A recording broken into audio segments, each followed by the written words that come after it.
Welcome back. My next guest left her job of over 30 years after she says she was bullied in the workplace. Megan Carl was a top executive at a major sports merchandise company before she walked away. And now she's drawing on research as well as her own experience in a new book that addresses the problem head on. So glad you are here. Welcome to New Day, Megan Carl. Thank you so much for having me. We said a major sports company. Right. We all know what that is. You worked at Nike. I worked at Nike for almost 30 years. Yeah, over half my life. Yeah. So what made you want to write this book? You know, I ran into something at work that I did not necessarily know how to contend with, nor did I know how to put language to it. Yeah.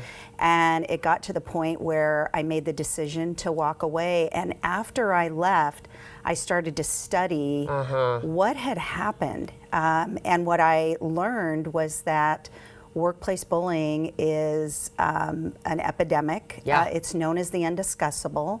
It affects 80 million United States workers. So half of the workforce, 1 in 2, is affected by workplace bullying. And so I felt like for something that's affecting that many people, yet nobody wants to talk about it, we should probably talk about it. And that's why I'm so glad you're here. You know, a lot of us, when we leave a job and you think back and you go, that wasn't right. But then you just put it in the rearview mirror and you keep going. But you said, no, I'm going to create this service for all of you and we're going to talk about it. So there are 5 styles of workplace bullying. Let's talk about them. Yeah, I needed to break it down and really simplify it. And so I broke it down into it can be public or private, overt or covert. Okay. So it's either happening with a lot of witnesses or it's one-on-one. It can be obvious or it's subtle and nuanced. So that first type is that in your face. Yeah. That's your public overt bully. That is, everybody knows what's happening.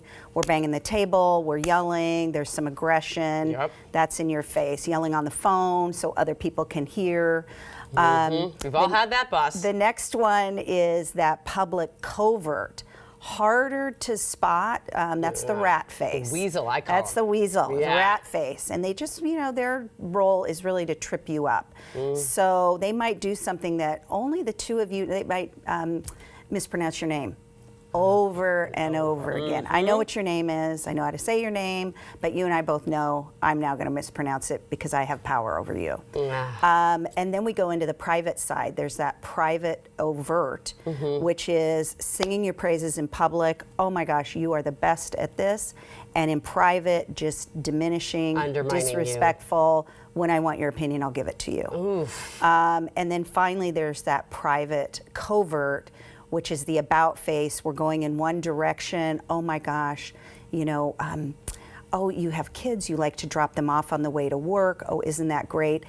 Suddenly all those mandatory meetings are at that exact time. So it's that passive aggressive bully. And then finally, the big hitter is the gaslighter. And you know, there's a reason Merriam-Webster selected gaslight as the word of the year for 2022. I had no And idea. gaslight is just that bully who really wants to make you feel like you're losing your mind. So it's work sabotage, it's planting operatives on your team, it's retaliation, it's disinviting you, it's maybe calling a meeting and then moving it without telling you, those kinds of things. You know, I mean, this is all, I mean, you know, because we've all been there and you're like, I remember that, I'm naming names in my head. But, you know, this is not just when you're a big executive at Nike. This is not just a TV person. This is someone who's working down the street at Walmart. I mean, this could be anyone. How widespread is this problem? Well, that's the whole ticket right there, isn't it? I mean, with 80 million workers in the United States being affected, and there's about 160 million workers, so there's 1 in 2 are affected by workplace bullying. 1 in 3 report. And so it's absolutely a pervasive issue. So why aren't there systems in place? I mean, HR is at every single company now. Why isn't it stopping this type of behavior? You know, first of all, it's so widespread and bullies are tricky and bullies are operating from a place of fear. And so it's difficult to suss out who is going to be that bully. I love the Michelle Obama quote, bullies are scared people hiding inside scary people. So we really don't know what is going to set them off, what they're going to bring to work. HR is a required part of the operation. Yeah. When you're going down this road and you feel that, you are there's a pattern of health harming mistreatment, Yeah. and you are documenting that, and there is some consistency to it, you really need to engage HR and allow them Yeah. an opportunity to be part of the solution. We are really, really lucky because for the first time in my entire career, we have an HR person who actually listens and Yeah. who is wonderful. Aside from that, what can we do about it if we're being bullied? Aside from talking to HR, Yeah, I walk think away. the lessons in the book hopefully are you learn to recognize it, so you actually there's no guesswork anymore. You're spending when you are being bullied, you're so confused and on your heels Yeah. that you're spending most of your time trying to figure out what is happening. You understand it. Within this culture, in this particular organization, workplace bullying is thriving. Why is that? You identify some of your own response options. I Okay. can ignore it, I can resist it, I can comply, or I can enlist. And then finally, you determine how you're going to navigate it. Are you going to wait it out?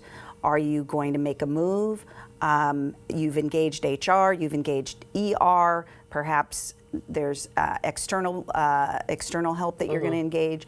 So I try to set it out that way so you recognize, understand, identify, and navigate so it doesn't ruin you. This is something so great. You know what? I feel like this is a great graduation gift. Thank to you. give It's that time, right? young kids who are going into the work, just an idea of what to look out for. How many times have we had a boss saying, "This is how it is, buck up or walk out the door"? So I'm really glad that you took the time to identify this, and thank you so much for sharing this with us today. Thank you. Thanks for having me. Absolutely.